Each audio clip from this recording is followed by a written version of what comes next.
that rant of false information does not bring this country together. If you want to work on bringing this country, it's my time, not yours. Sir, you don't tell me my time is over. You the know people how far of New we've Jersey come tell me since what my Utah? time is. You can't lecture me. You can tell me my time's over? You may be in charge of the I'm not FBI, going anywhere. but I am not afraid of you, Mr. sir. Chairman. I'm not afraid of you. This is not a hearing. This is a sitting senator looking the director of the FBI in the eye and accusing him of turning the Bureau into Donald Trump's revenge machine. Cory Booker did not come here to ask polite questions. He came with receipts, political firings, grand jury evasions, Mar-a-Lago contradictions, Stephen Miller, Brian Driscoll. FBI agents pulled away from protecting children, fighting corruption, and defending America from foreign threats. And Kash Patel's answer was not accountability. It was deflection. He attacked the premise. He hid behind litigation. He dodged the question again and again and again. Because this is not about one bad answer. This is about a pattern, a bureau gutted, a constitution ignored, a loyalist exposed. If this already makes you furious, hit like and comment whether Patel should still be trusted with the FBI. The next clip is where Booker starts tearing the defense apart. Mr. Patel, this is a mockery you're making of this hearing and simple questions. It's a simple question. If you have Mr. a Patel, transcript, during you can your read the question, nomination but you don't have hearing, it. you promised that, quote, all FBI employees will be protected against political retribution. When I asked you, are you aware of any plans or discussions to punish in any way, including termination, FBI agents or personnel associated with the Trump administration, you explicitly said under oath that you were not aware of any plans to punish FBI agents associated with criminal investigations of Donald Trump. I don't believe you were truthful. Firing FBI employees based solely on the cases that they are investigating, their case assignments, is illegal, and you know that.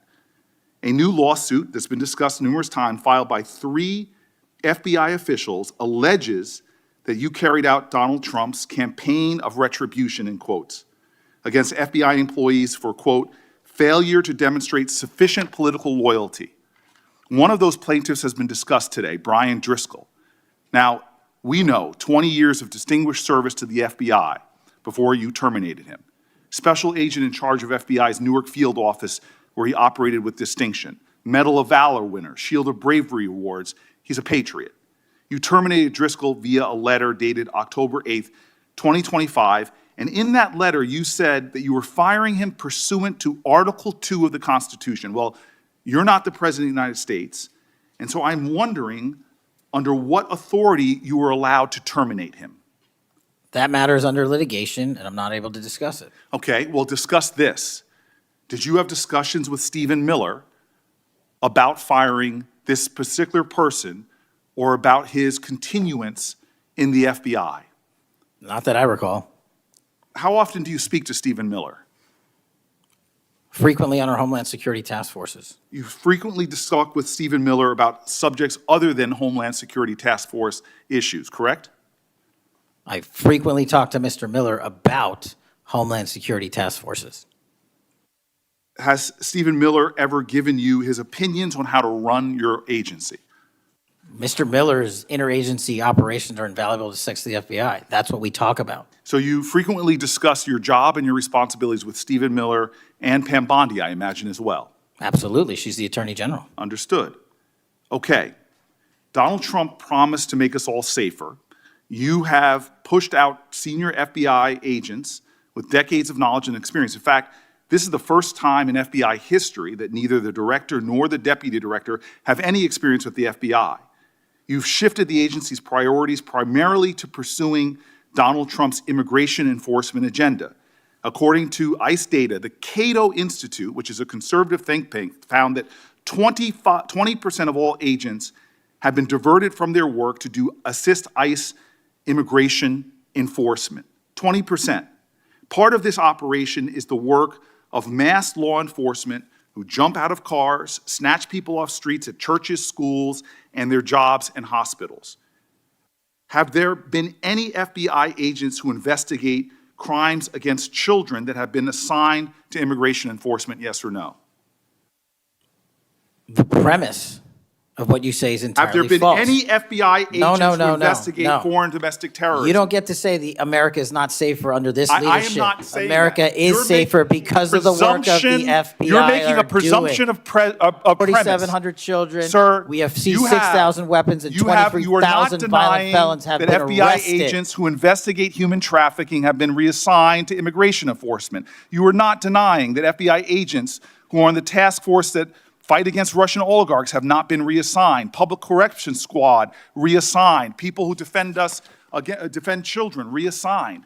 You're not denying that. That was the moment the cover story cracked. Booker asked about political retaliation. Patel tried to survive it by narrowing every question, attacking every premise, and pretending the obvious was somehow impossible to answer. But the contradiction was right there. During his confirmation, Patel promised that FBI employees would be protected from political retribution. Under oath, he said he was not aware of plans to punish agents connected to investigations of Donald Trump. Then came the firings. Then came Brian Driscoll, a decorated FBI veteran, 20 years of service, a Medal of Valor winner, a man Booker called a patriot, and Patel terminated him with a letter citing Article 2 of the Constitution. But Kash Patel is not the President of the United States. That is the problem. This is not normal management. This is not reform. This is not cleaning house. This is power being used like a weapon. And when Booker asked about Stephen Miller, Patel suddenly could not recall. But he admitted he talks to Miller frequently. He admitted those conversations happen around Homeland Security. He admitted the machinery is connected. That is the contradiction. Patel wants the power of Trump's political machine, but not the responsibility for what that machine does. He wants to fire the people, redirect the agents, reshape the bureau, serve the agenda. But when asked who ordered it, who influenced it, who benefited from it, suddenly he cannot remember. Suddenly it is under litigation. Suddenly the premise is wrong. That is not transparency. That is evasion. And Booker knew exactly where to take it next. Because if seasoned agents are pushed out, if child crime investigators are reassigned, if terrorism and corruption squads are weakened, then this is no longer just about Trump.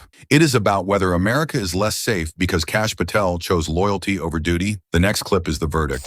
I've seen FBI you time and agents time don't again get reassigned. attack my colleagues' premises of questions as a way to not answer the question. So let me end with this. I believe you have made our country weaker and less safe.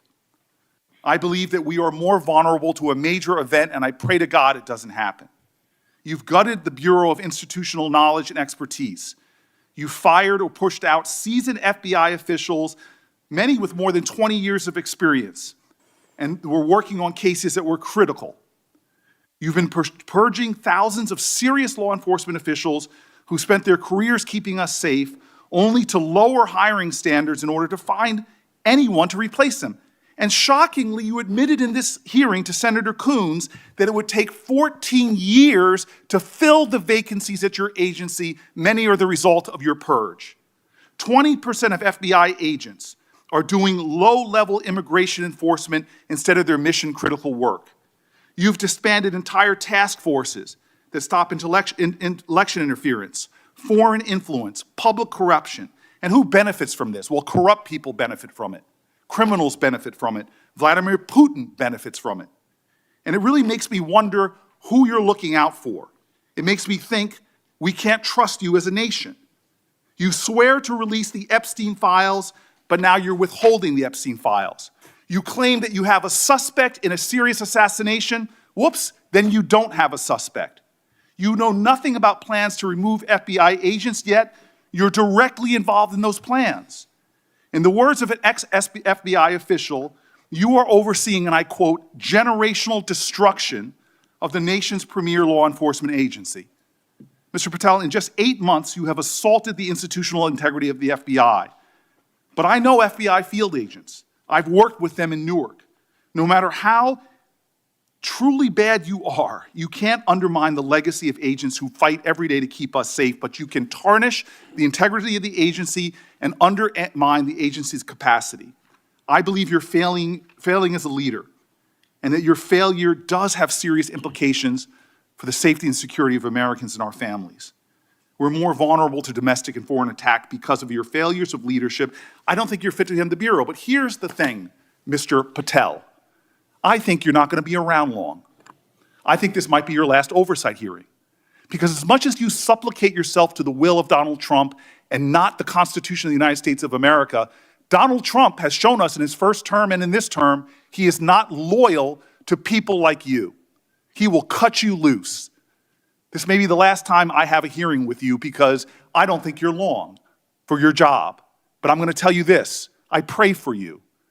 I pray for you that you can step up and defend your oath, defend the Constitution, and do a much better job of defending this country. Thank you, Mr. Chairman.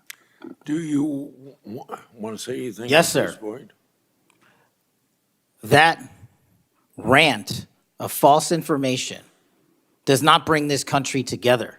If you want to work on bringing this country, it's my time, not yours. My God. If You're you gonna want lecture to talk me about dividing this country, it is I my follow time. you on your social media posts that It is tear my this country time apart. to There address should be a your unifying- falsehoods. Oh, You are an you can try embarrassment all to the you division want in this country. to not Senator, take it is my responsibility time. for what You you had have your said. time. Sir, you're Your making time a is mockery of this over. committee. Sir, you don't tell me my time is over. You The know how people far of New we've Jersey come tell me since what my you time tell- is. Senator- You can't lecture me. You can tell me Sir, my you time's have- over? You may be the charge of the I'm not FBI, going anywhere. but I am not afraid of you, sir.